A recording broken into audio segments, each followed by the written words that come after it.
Hello, and welcome to Rediscover Museums. I'm Kim Clonch. I am the curator at the Western Heritage Museum, and I'm joined today by Erin Anderson, Executive Director of the Western Heritage Museum and Lee County Cowboy Hall of Fame. We are hoping this is going to become an addition to our YouTube videos of Museum Minute.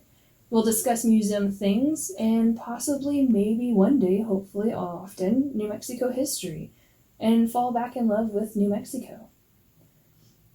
Erin's here just looking at you guys. It's going to be a typical normal conversation, so you're going to just hear a lot of back and forth between Erin and I. Yeah, so this is our pilot episode. Welcome. And I think we're going to talk about how we got into museums first and kind of the importance of museums in general. Would you like to go first, boss lady? I would love to. You have a radio voice, do you know that? Well, thank you. So, museums. I grew up south of Chicago, and we would take field trips into Chicago and go to the Field Museum and the Science and Industry Museum and the Adler Planetarium and the Shedd Aquarium and all those museums. And I just loved going to them and always loved history. So in high school, fell in love with history more, and I was like, this is fun. I could do this.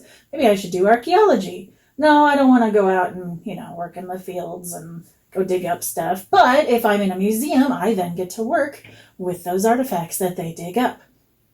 So that was that idea. And then in high school, the Titanic, the artifact exhibition, which we had about 6 years ago, that was at the Museum of Science and Industry, and went there and literally looked around and said, I could do this. And Mom was just like, okay, whatever. And we went through, and from there on out, I was like, I'm going to do museums. And then in 2016, we had Titanic, the artifact exhibition, and it just came full circle. I kid you not, the first night of opening for Titanic, I was like, hey, can I help you? Can I take off the covers and things like that?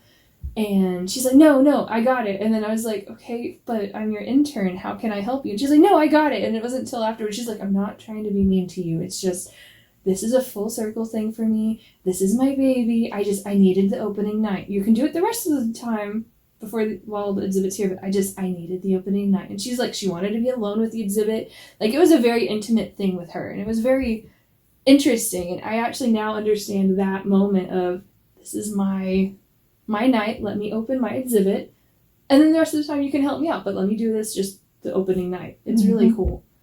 Like, it's fascinating. Yeah. So that's how I got into it. But we'll talk about what we like about museums later. How did you get into museums? Well, okay, so hello, listeners. If you have actually ever watched our Museum Minute videos, this is kind of an old story, and I still laugh at this, and Erin kind of just laughs at me also on this one. What happened is I am a senior in college, getting my bachelor's degree.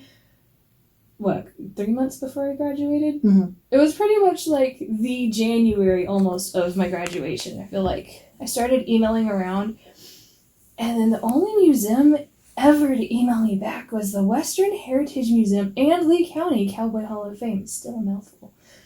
And it was Erin, and she's like, yeah, cool, I would love to meet with you and sit down and talk with you, just not right now. And I'm like, but no, you don't understand. And she's like, no, I'd love to talk to you right now. And so a couple days or a week would go by, and I'd be like, so can I come in and sit with you now? And she'd be like, no, well, let's wait until you graduate. And I'm like, okay, come April, can I come sit with you now? I'm pretty much graduated. It's just next month in a couple of days. And she's like, no, let's wait until you graduate. Then like the week of graduation, I'm like, I graduate at the end of the week. Can I come sit and talk with you and just see what it is you do and see if that's what I want you to do or what I want to do? And she's like, no, just wait until you graduate. And I'm like, fine. And then so it was like, was it June? It was like it was between like May and it was like right after 8 a.m. because y'all had just got back, if I remember correctly. Which is, 8 a.m., by the way, is American Alliance of Museums.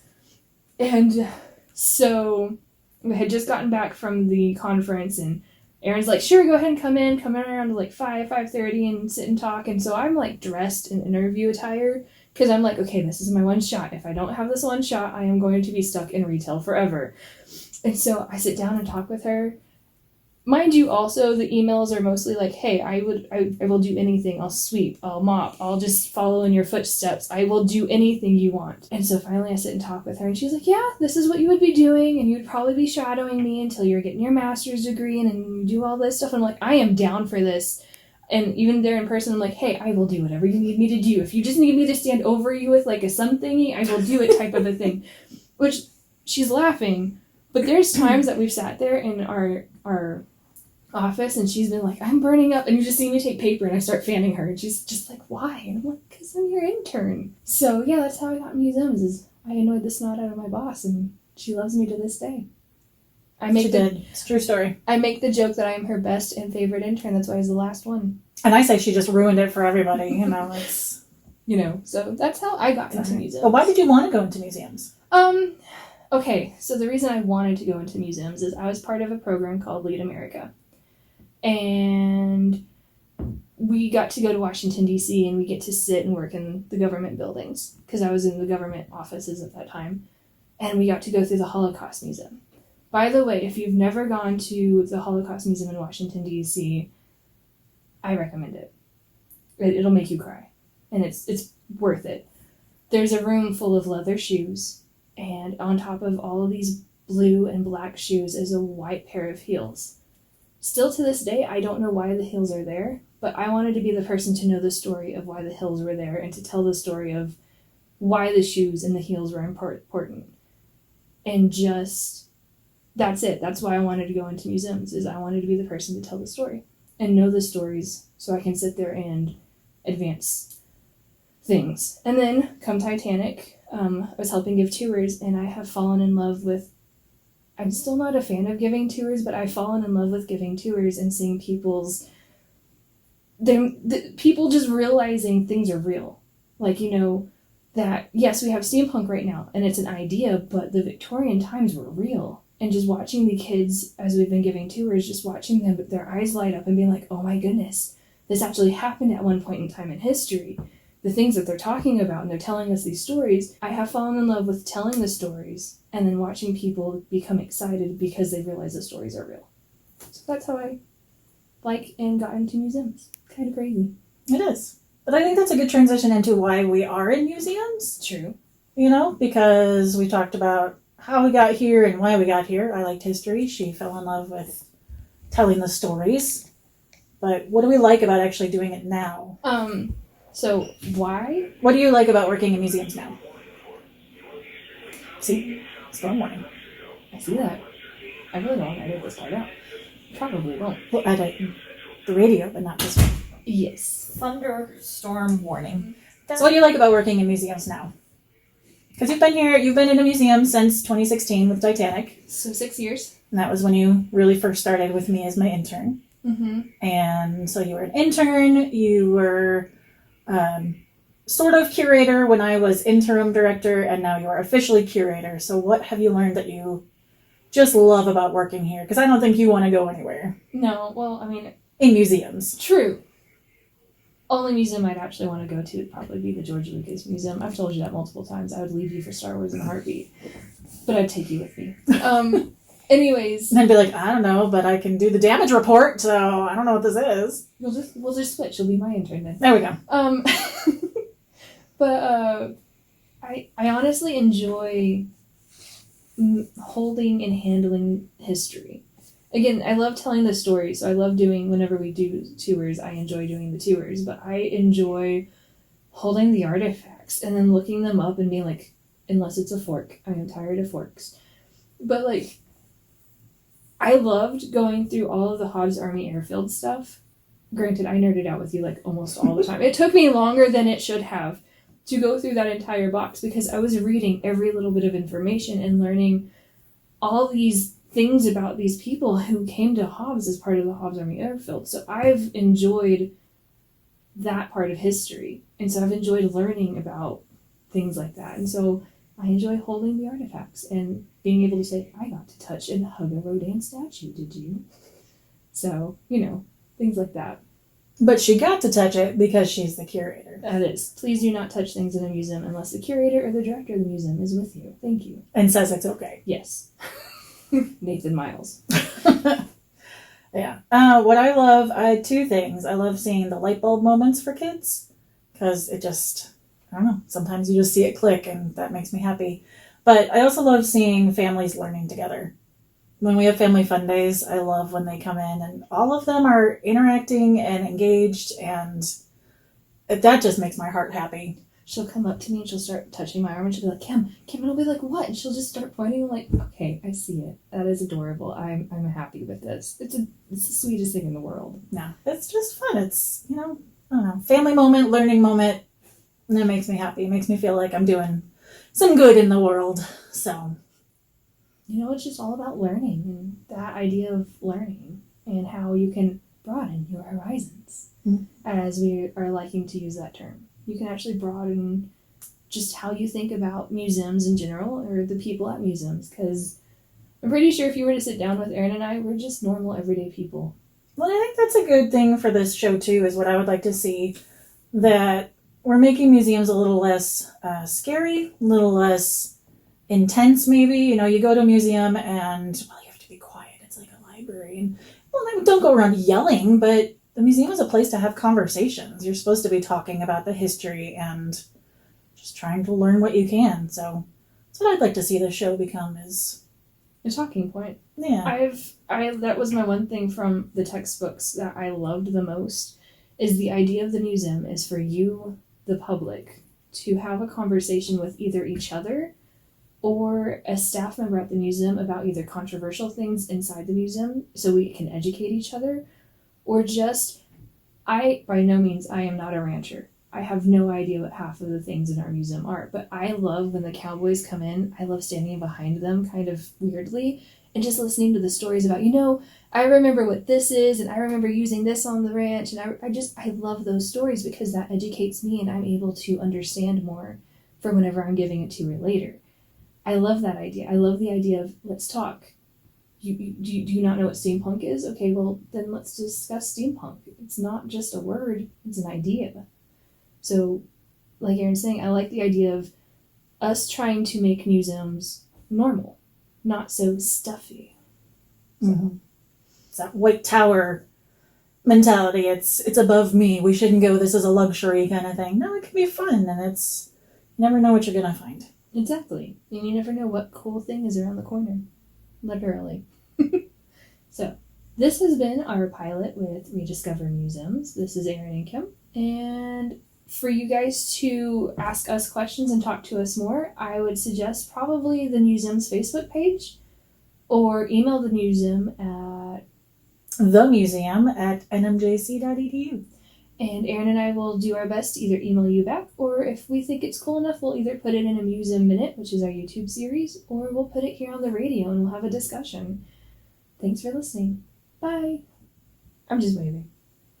Put your heart into it. The museum radio show. We're calling this Rediscover Museums, and it's all about rediscovering just museums in general in New Mexico and Lee County. I'm Kim Clunch. I'm the curator at the museum, and I'm with Erin Anderson, the executive director of the Western Heritage Museum and Lee County Cowboy Hall of Fame on the campus of New Mexico Junior College. We're part of the campus. We are part of it. We changed that, didn't we? Part of the New Mexico Junior College family. Yes. It's still a mouthful. I'm glad she can do it. Because I'm just like, we're the Western Heritage Museum on NMJC. But that leads us into our topic today of introducing who we are, not us, because that was the pilot episode, but the museum. Exactly. So the museum is two entities put together, I believe. Mm-hmm. We have the Lee County Cowboy Hall of Fame, who are their own 501c3. Was founded in 1978. Correct. And then we are the Western Heritage Museum, which was founded in 2005, I believe, when the building was built, wasn't it? Correct. So, that's the short story. The long story is... So, Tuffy Cooper was a rodeo champ from around here. His family is still around here and big into rodeo. He said, what if we have a Hall of Fame honoring rodeo champs, ranchers, and pioneers of Lee County? And he knew people on the junior college administration. He knew the rodeo team at New Mexico Junior College and brought it to them. And they said, sure, we have a space that you can set it up. And so it was a room in the Castor Gym, I believe. I was not here at the time. It's actually where we're at right now. Fancy. And it was all about those people. They started in 1978 inducting people into the Hall of Fame. and have been doing it ever since. And you can come over to our museum now and see everybody in the hallway. But that's where it started, and it just continued from there. They kind of grew out of the space that we're in Castor Gym. And in the early 2000s, because I'm sure it took a while to get planned and all of that, junior college said, well, let's get with the Maddox Foundation and build a specific museum building. And so they picked the spot and planned, and here we are. The junior college maid appointed the Western Heritage Museum, and Hall of Fame is now a part of that. So technically 2 entities, but under one roof.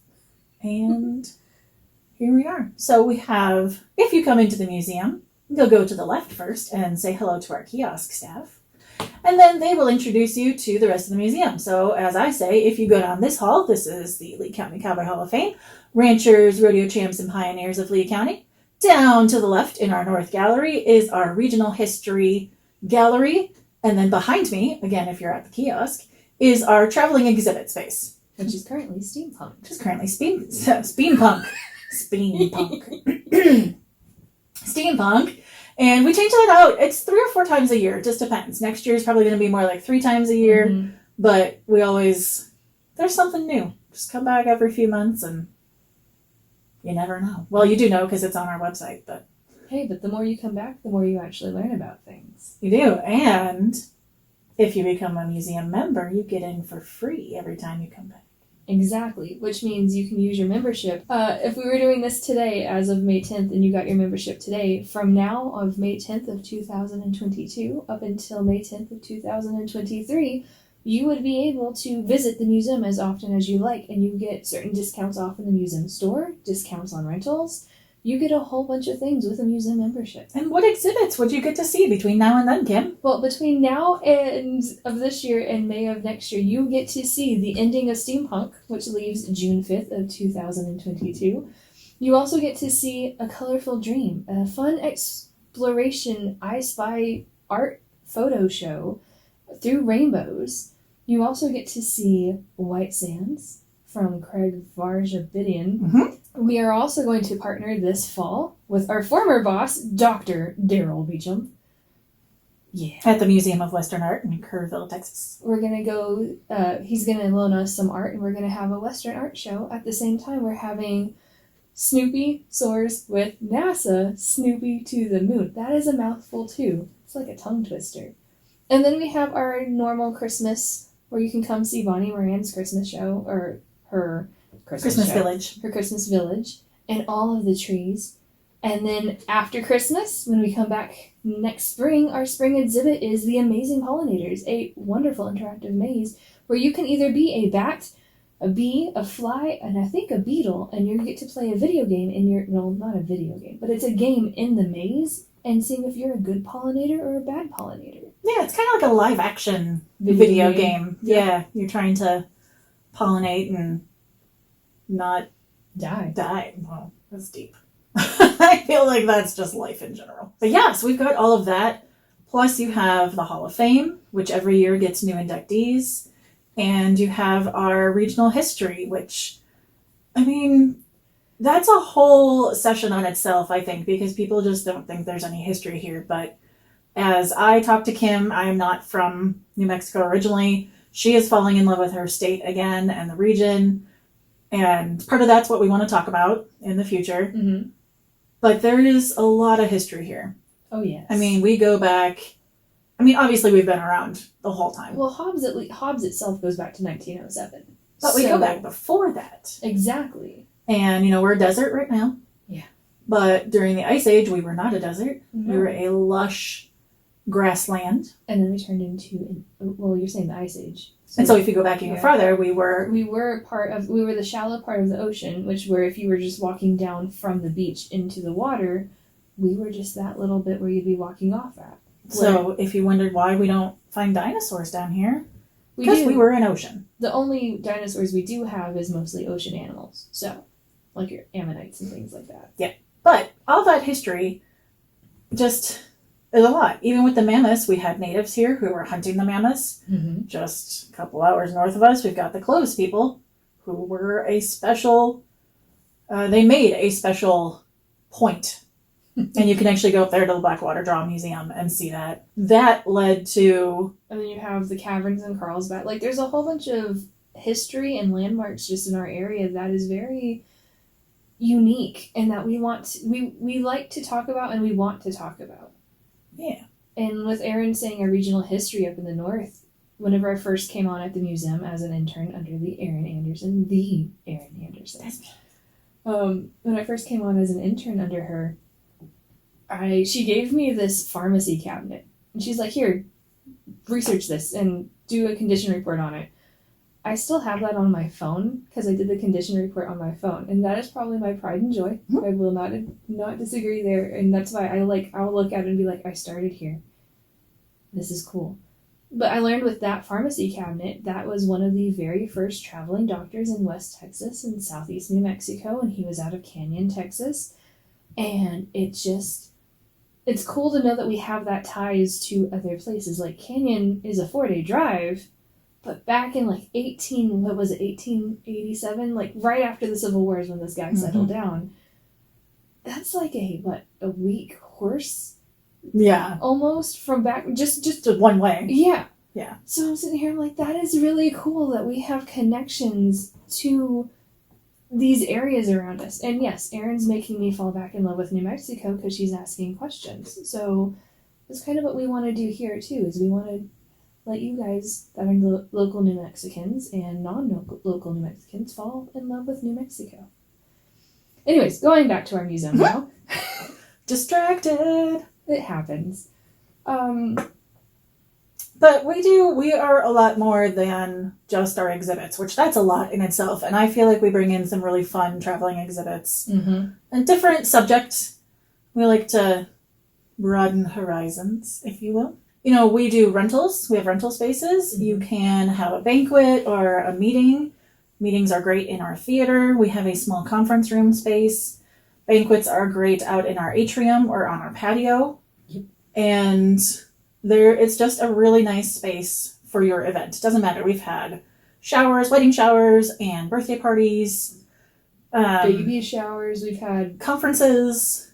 Movies. The nurses here on campus like to come up and watch movies and do karaoke. Yeah, so there's lots of options for that. And then outside of that, we have our events that we do. And you just never know what we're going to be coming up with, which we will talk about here usually. Yeah. To keep you informed on what's happening at the museum. Which currently is just steampunk and the ending of steampunk on June 5th. But we're trying to do a big event with that too. And we'll just tease you a little bit saying there might be a costume contest with the Permian Basin Steampunk Society. And there might be some princesses there who are steampunked out. And yeah. But to stay tuned with all that, definitely log into our Facebook, check our website, sign up for the e-newsletter. Mm-hmm. Those are definitely the best ways to stay up to date with what we're doing, because there's usually a lot going on. We're trying to always have events for you guys, and we're always looking forward to the next exhibit to bring in to help broaden your horizons, to educate the public, because we want to be able to bring things in that y'all want to see and that y'all are excited to see. So we're always looking for things that will get you guys out and here. You know, I know we're all tired of talking about the pandemic, so I'm not going to say too much. But post-pandemic, we are open again. Our hours, why don't we just get that on here too? Okay. Our hours, we're closed Mondays except by appointment. Tuesday and Wednesday is 10 a.m. to 5 p.m. Thursday and Friday is 10 a.m. to 7 p.m. Saturday, 10 to 5. And Sunday, 1 to 5. So we did try to get some extended hours in there because people work and we want you to have a chance to see it. And like I said, just post-pandemic, we're open. We want you to know we're back and you are more than welcome to come in. We've missed people, and specifically school tours.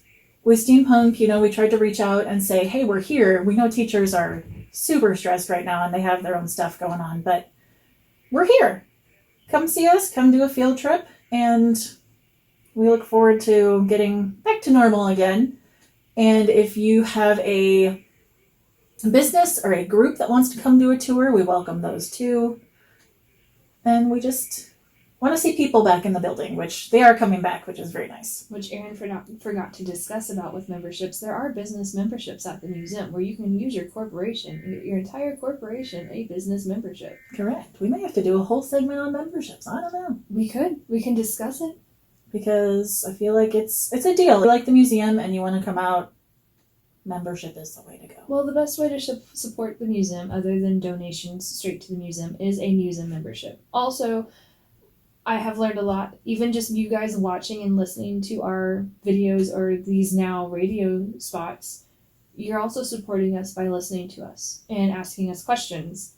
We love answering questions. We do. I don't know if this is with every job, but we forget how cool our job is. Yeah. We do this every day, so we forget kind of that people don't know what we do in museums, and that's why we're here right now talking to you guys. Well, wasn't I telling you yesterday? I went to Zell's yesterday in my steampunk outfit, and the people in Zell's were just like, "What are you wearing? Why are you doing this? Are you part of an acting outfit or an acting group?" And I said, "No, I'm the curator at the museum, and when we give tours for steampunk, we dress up in steampunk gear." And I was explaining what steampunk is, and again, that's that light bulb moment. The people at Zell's were just like, "That is so cool. I like the fact you can have fun and be creative in your job, and your job sounds amazing."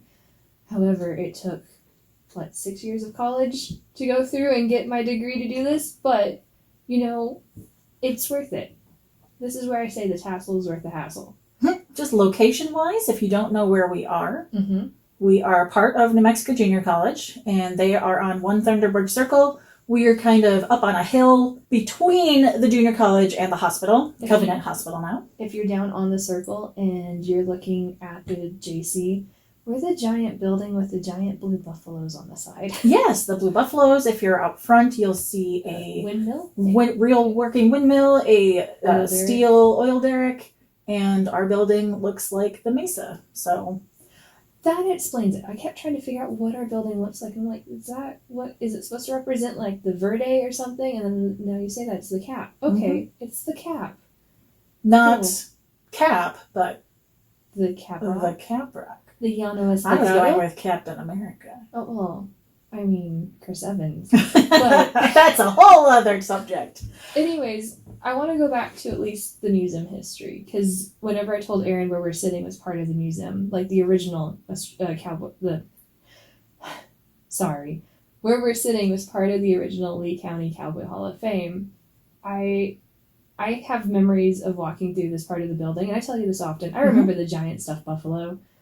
I remember there was an area to sit down and you can actually watch little videos that were made. Like, we're talking like old school VHS videos. Looking at that, and then there's plaques on the wall and artwork and barbed wire. And it's just sitting here and talking about museums with Erin is kind of almost bringing the museum home in a way. Because it's still in its natural, it's still part of the campus. It's still part of the JC. We're up on the hill, but sitting here talking about museums in the building where the museum used to be is kind of just like I am now getting goosebumps telling you this. It's that full circle thing, like with me and Titanic. It's exactly, we're back where it started talking about it. And it's just so fascinating. And it's cool.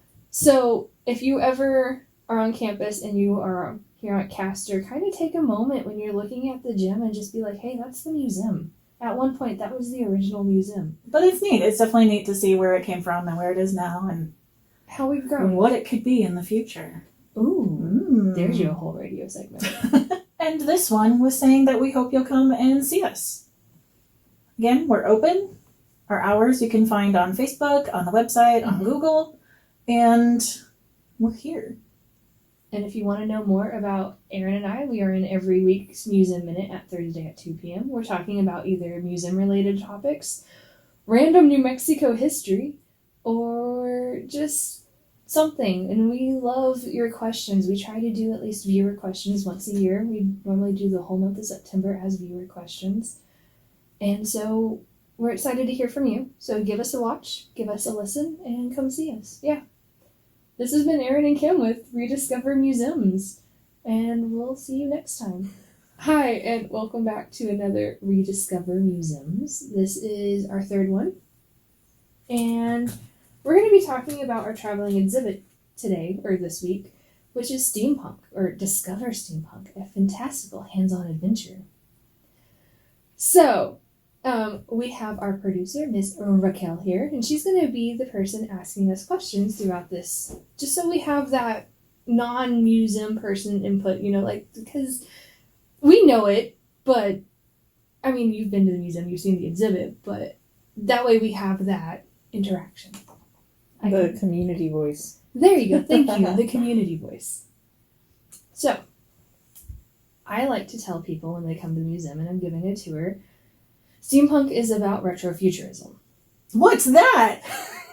Well, retrofuturism is taking an idea of the past and making a better tomorrow. I like to equate it to the movie Tomorrowland by Disney, but at the same time, it's when you're going through the exhibit, you see so many things. You see the diving helmet, which is the original scuba suit. Well, the story with that is people got tired of losing loved ones to this giant metal coffin at the bottom of the ocean, and so we had to come up with something better. So we created the scuba suit we have today. And Erin's looking at me like I'm insane. No, a giant metal coffin at the bottom of the ocean.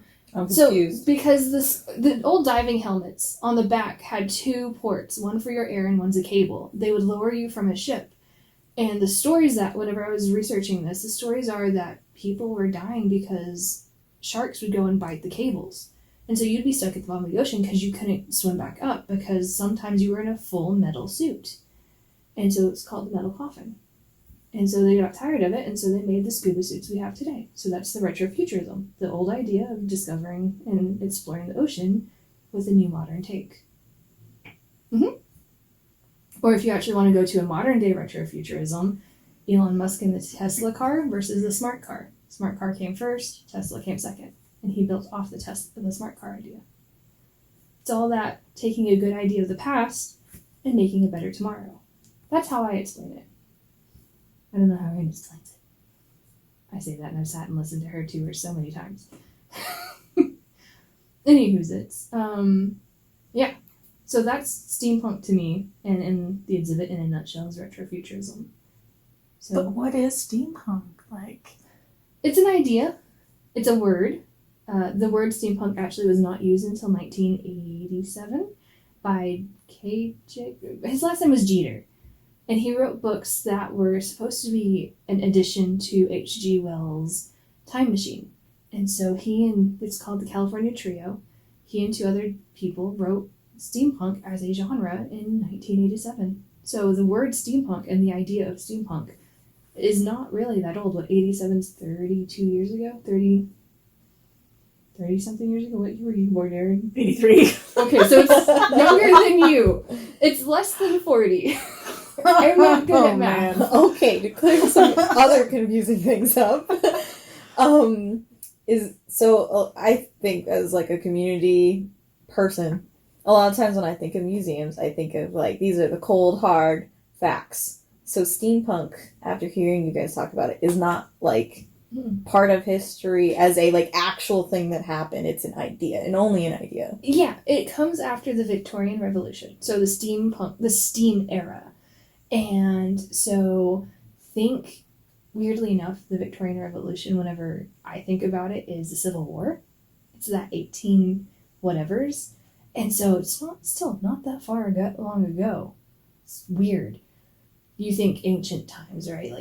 Like Egyptians, but no, it's not that long ago. And no, steampunk is actually the idea of what history looked like, what it could have been, and just the idea of doing things better and fantasy kind of a thing.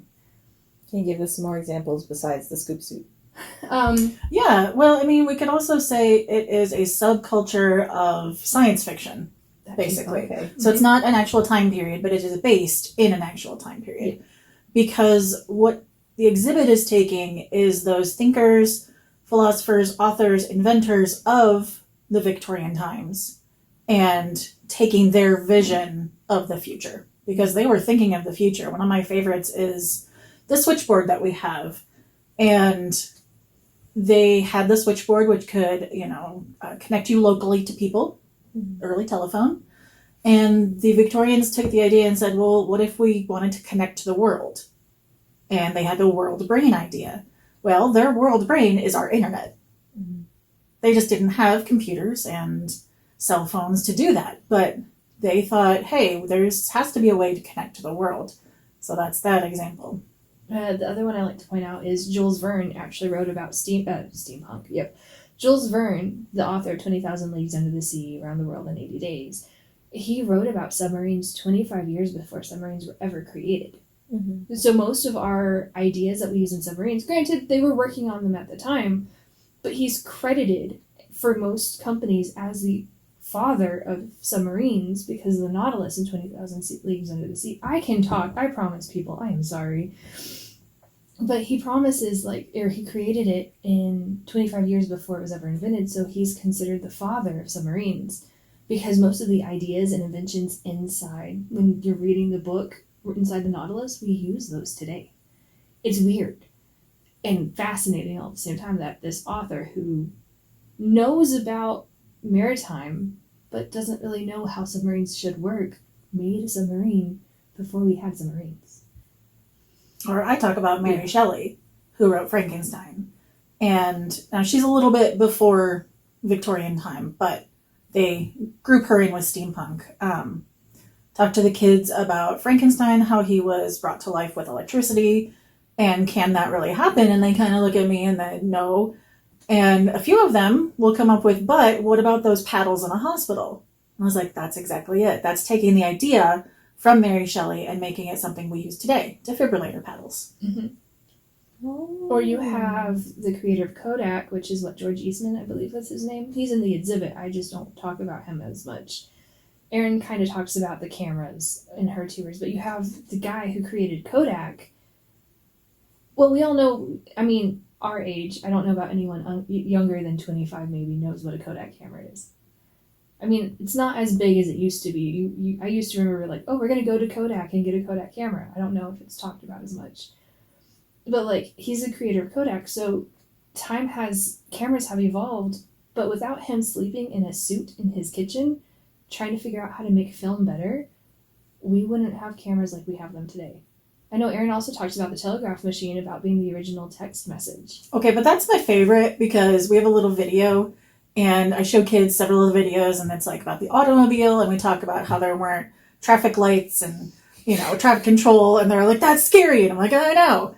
And we talk about the camera, but there's one that has radio and television and the telegraph on it. And it took me a few tours in and I'm like, wait a minute, the telegraph is really texting. Mm-hmm. And it just clicked with me. I'm like, do you guys know what this is? We send messages all the time. And I got real excited and it made me happy. It's fun when you start looking at the things. And then now, after in my everyday life, now that we've had steampunk, I'm like, well, what else is a retro futuristic? What else have we gotten? In our lifetime alone, we've gone from a cassette. I think I've talked about this with Erin. Viewers and listeners have gone from an 8-track tape player to a cassette player to a VHS player to a CD player to a Blu-ray player to now we're streaming and we're digital. And sometimes we've kind of gone back to vinyl because it's just the trend. Exactly. And that's actually where everything kind of started from, was the vinyl. So now we're making that full circle back, but it's that there's a whole progression of just retrofuturism in maybe a 60-year, 70-year span. I don't want to date you guys and age you guys that are listening, but sorry. You already aged me, thanks. I am 28. Everyone listening. I am sorry, but it's kind of cool to think of those things, of how much we progressed since then. But steampunk as a subculture is definitely a way of life for some people. You can cosplay steampunk, you Ren Fair, and it's lots of steampunk outfits, but you're taking the Victorian clothing, dress pieces, and making them futuristic. Which I think is weird, because in the Victorian times, women were not allowed to wear their corsets outside of their clothing. That was a big no-no. Anyways, and now if you look at the whole steampunk genre, you show those off, because the corsets. You show the corsets off, especially for women wearing them, because it's just a very detailed work that goes into the corsets, and some are handmade, some are not. It's just very beautiful to look at those pieces, is what I'm trying to say. Well, that's also part of the liberation, women's liberation, freedom, rights, that kind of stuff. It's rebellion. Yeah, all that kind of stuff. all of those things. Mhm. And then you also look at the photos in the exhibit, and there's one photo that I don't think many people realize. There's a guy who made an entire Colonel Sanders outfit out of what looks like metal, and it's a steampunk idea of Colonel Sanders. And I'm like, I want fried chicken every time I see that photo. It's really interesting. It's just a whole, like Erin's saying, it's a whole subculture. It's a whole way of life. Mhm. What I really like is that there's no rules. Mhm. No one's going to look at your outfit and be like, that is not okay. You know, if you want to look a little more Renaissance-y, do it. If you want to look more Victorian, do it. It's just taking what you have and making it futuristic. From a cosplay standpoint, it's one of the only genres in cosplay that you can't wear that. Like, if you were going to cosplay as a Disney character, you have to almost follow Disney to the T, because, that's Disney. If you're going to cosplay as a superhero, you can kind of have liberties with them, but you want to stay as close as possible. Steampunk, you can do whatever, whoever, wherever you want, type of a thing. Throw some gears and chains, and again, that's that steam technology, making it futuristic, and you're good. Yeah, whenever I went to the museum, I saw it was like a lot of costumes with gears. So can you guys tell me more about like why is it so gear heavy? I'm going to steal a lot of Erin's stuff here, so just know that a lot of this is Erin's words. I like how Erin presents it to the children and the young adults when the high schoolers come, is the gears are like their version of a computer chip. Because, we think in computer chips or gigabytes. To them, if you were to go back in time, they're like, what's that? What is it? What is a computer chip? Chip? You mean French fry? Especially if we were in England. But now, because gears were their computer chip. Oh, you need a gear to make this work. You need a gear to do that. So gear would have been their computer chip, their French fry. Yeah, that was their technology. Mm-hmm. And then steampunk, going on what Kim had said earlier, is taking the technology that you have at the time, but thinking towards the future. Yeah, it's like an alternate reality almost of this is what our future could have looked like if the computer chip wasn't the computer chip. Exactly. And because I'm in the electricity area, when we're giving the tours, I like to talk to the kids about, like, are you video gamers? And they'll be like, sure, yeah. And I'm like, have you ever played BioShock? Well, yeah, it's really cool. And it's like, it's all in like a dystopian world. I'm like, well, that's the BioShock series is the best way to tell you, if you are a gamer out there, what steampunk is, because that's an alternate reality of Victorian times, because you have to figure out how things work, and almost everything is steam powered type of a thing. And I think you guys told me this once, just when I was either at the museum or just personally, that steampunk was like you reuse things to make something new. Can we talk more about that? The hue machines. That's the best way to go, is they're reusing things to make something new. We have 2 machines in the exhibit. They're hue machines. Which, Erin, what is a hue machine? A hue machine is the artist Bruce Rosenbaum. He worked with Imagine Exhibitions on creating this exhibit. And his idea was, what if those inventors of the Victorian age came back or forward in future as their invention to inspire us to create? So when you're walking through the exhibit and you're looking at these hue machines, you're going to be able to see things from the past. The one that I actually like to talk about the most, and then we'll get back to the time machine one, is the one that's the Lady Prometheus, the Mary Shelley one. Almost everything on there is so cool to talk about, and I nerd out whenever people are like, what is that? Well, the 2 giant glass things on the side are X-ray machines, and then you have insulators. The little glass bottle top looking things that if you go to your grandparents' house, you're like, why? What are those for? What do they do? They're just decorations? No. I didn't know what they were until this exhibit, actually. It's insulators. You wrap like wire around it and it helps electricity flow. And then so you have those, and then you have a hand-blown glass plasma heart, an arc in her hand. It's just, all of these things the artist found at like a junk sale, or he was walking through things and he was reusing things that he's like, I can envision this happening. Then going back to the time machine, which is about Jan Metzlager, who created the shoe last. He has a shoe shine chair. He has the shoe last, which is the wooden feet. If you ever go to the exhibit or you see the exhibit, It's the wooden feet that's on the clock. And so he made a clock out of them, and then there's gears there, and then there's wagon ribs, which can you imagine like a covered wagon? The ribs that the canvas would go on are over it, and so he just reuses these pieces. And it's very interesting to look at how things are reused. So yeah. And I highly suggest, we actually did get to do a Zoom conversation with Bruce, the artist. He was super inspiring. Like, he loves working with kids, trying to promote STEAM, science, technology, engineering, art, and math. And he took us on a tour of his house, too. We just got to see some of the things he's working on. But that's on our YouTube channel, and I highly recommend going to watch that. He was just awesome. I want to go be his friend, honestly. looking at the stuff in his house, you're like, how...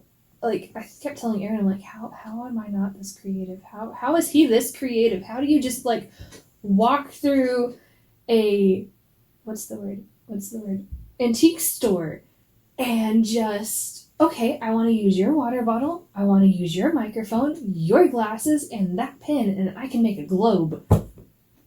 Yeah, it kind of gives hope, or I don't know if hope's the right word, but I've been talking with people a lot lately about how we're trying to bring more art into science, and this is specifically that of like, how can we creatively repurpose this and then that lead to like something so futuristic. Exactly. That is all what steampunk is about, is exactly taking art and science and combining it. I love that. And I also like to tell the kids whenever I'm at the end of my time with them, because I normally show them the printing press and how that's the original printer.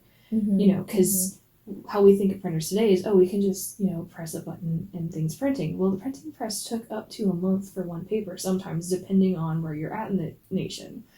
And so after I've done talking with them there and showing them the printer, I like to turn to them and I'm like, hey, it's your turn now. It's like, my generation, we're at that age of we can still do greatness, but it's you guys that are coming up. It's you first graders, you second graders, you 12th graders, it's you guys it's your turn. You guys can now take the Apple Watch or the smartphone and make it into something better. You can make the next Tesla car. Granted, yes, anyone over the age of whatever can do that. You can still do that at the age of 90 if you want to. But I always like to encouraging the next generation and being like, hey, it's your turn. You can do this. You can be the next Mary Shelley, the next George Eastman, the next Elon Musk. You guys can do this. This is your hope and inspiration. Start here and let's go somewhere with it. Type of a thing. Wow, that got deep. Sorry. No, don't apologize. Like, that's what it's all about. That's what you're here for, right? Like, as a museum, you're here to bring that inspiration to people, children, adults, whatever age, that inspiration. Well, and going to why we actually brought steampunk, you kind of look, of all the exhibits you can bring in, why would you bring in steampunk? But it goes along with, it's mixing art and science and technology, and it's a different look. So, hoping the look will bring people in and go, well, what is this? If you like steampunk, you're definitely going to come because you want to see what it's about. And if you don't know what it is, well, come on and check it out, because you're going to learn stuff about those Victorian inventors and authors, and then see how we've used that technology today. I mean, I tell the kids, within the 150 years we're talking about, man, we've come so far. I mean, it's just incredible to look at this switchboard and then our cell phones. Yeah, and I went through the whole thing. And at each point in the exhibit, you can kind of see like, oh, this is a twist of this modern thing, So every single invention that was created then has either been altered or maybe inspired by, but it's all legitimate. Yeah. It's not just fantasy. Oh, yeah. Yeah, I love telling the kids, I'm like, they had the vision. They just didn't quite have the technology yet, but that didn't stop them. But that's so inspiring to know. Like, maybe we have the vision right now for an idea, an invention, something we want, something we could create. Like, you could be a kid and just have an idea. And this museum exhibit is proof that maybe you don't have the ability to create it right now, but you could. We actually do have a patent drafting table, and that's exactly what we encourage kids to do, is draw their idea. Yeah. And then you put it in a box, and the exhibit company takes it to the patent office if they think it's a good idea. It goes with the time machine, which is Jan Matzeliger. He is one of the first African-American inventors. And he created the foot laughs. Lord help me. He created the shoe last, and the idea of his Hue machine is that he's coming back from the past to talk to you in the future about how important patents are. And sometimes people are like, well, what's a patent? And I like to be like, well, have you ever heard of the term copyright or trademark? And they're like, yeah, that's where the person who owns it. I'm like, yeah, that's the same thing. If you own your patent, you own your copyright, you own your trademark, you get paid for your design. If you don't have a patent for it, well then, if I don't have a patent for a water bottle, Erin can steal my water bottle and say it's hers and she can make the money off of it. You need the patents, you need the copyrights, and you need the trademarks. Mm-hmm. And so we kind of tell them about that. And it's another thing that people just don't realize, that, it's kind of cool to see the different things that are patented. And that we talk about Isaac Singer, or I talk about Isaac Singer in the exhibit. He's one of the first guys, the Singer sewing machine, by the way. He's one of the first people who's like, okay, well, what if we do a collaborative patent? Because the Singer sewing machine had so many things that needed to go on it. He's like, okay, I need to use your patent, this patent, and this patent. And he believed in equal pay. So everyone got paid equally. Mm-hmm. Not like, oh, yours is used more, so you get more stuff. Yours is used more, or less, you don't get as much. He believed in the equal pay thing. Mm-hmm. And so it's thanks to Singer, we have trade-in and collaborative pay type of a thing for patents. It's fascinating. Yeah. Nerding out here. And just a fact from the World Brain in the exhibit, that the average patent is worth $500,000. It's crazy. Now, quickly, since we're talking about why we brought steampunk, Erin, how did you come up with the idea of steampunk? Because I was going through my Facebook pictures the other day from conference, and I remember seeing you wearing a steampunk hat. And we talked to exhibits. We were just actually at the museum conference, American Alliance of Museums, and walking around the expo, and they've got the latest in cabinetry and VR technology, and lots of companies come and show you parts of the exhibit, or at least have their brochures of the exhibit. And Imagine Exhibitions has a ton of shows, but one that really drew us was steampunk. We all kind of went, that's awesome, let's do that. We've never seen one before that was steampunk. I also wanted the Alexander Hamilton one, but we didn't get it. Chicago did. It's a very, very popular thing right now. True. We also probably couldn't afford that one. Completely true. Lin-Manuel Miranda? Hello. Anyways, yeah, so they let both of us try on the hat, the steampunk hat, and we sat and talked with them, and we thought it over, and we talked it out with the crew. Because I remember being in part of that conversation. It was myself, Erin, Daryl, and our previous educator, Mary Lyle. We all sat down and we discussed how we can educate this exhibit, how we can bring it to Hobbs, and why it was needed. And we got it. And it's been fun to talk about and show. So, yeah. So steampunk is here until June 5th. mm-hmm. And we encourage you to come out, check out our website for more information. Our hours are on there. Facebook, Kim's been putting up different facts every week, steampunk related facts, and ours are on there if you want to see it. And I think we've done a few on YouTube too with our Museum Minute. We've done a talking about couple on steampunk. YouTube. So, is there any last minute questions you have for us, lady producer? No, I think I got all my questions answered. I'll let you know if I think about them. Awesome. So thank you guys for joining us on Rediscover Museums. Like Erin said, check out our Facebook page, our website, check out our YouTube videos, and if you have questions, the best way to do it is to email us at, what was that email again? themuseum@nmjc.edu. Or send it to us on our Facebook page, and we'll either instantly respond, or we'll put it in a radio spot, or we'll do a YouTube video about it. I guess she just said we'll instantly respond. Like, that's a lot of pressure. Okay, but we'll instantly respond. We'll respond as soon as we can. Is that better? Yes, thank you. Yeah, you might get some complaints like you didn't respond right away. I'm sorry. We're going to be busy tearing down the week after Steampunk's closed, so we're tearing down the exhibit that week. So we might not respond that week.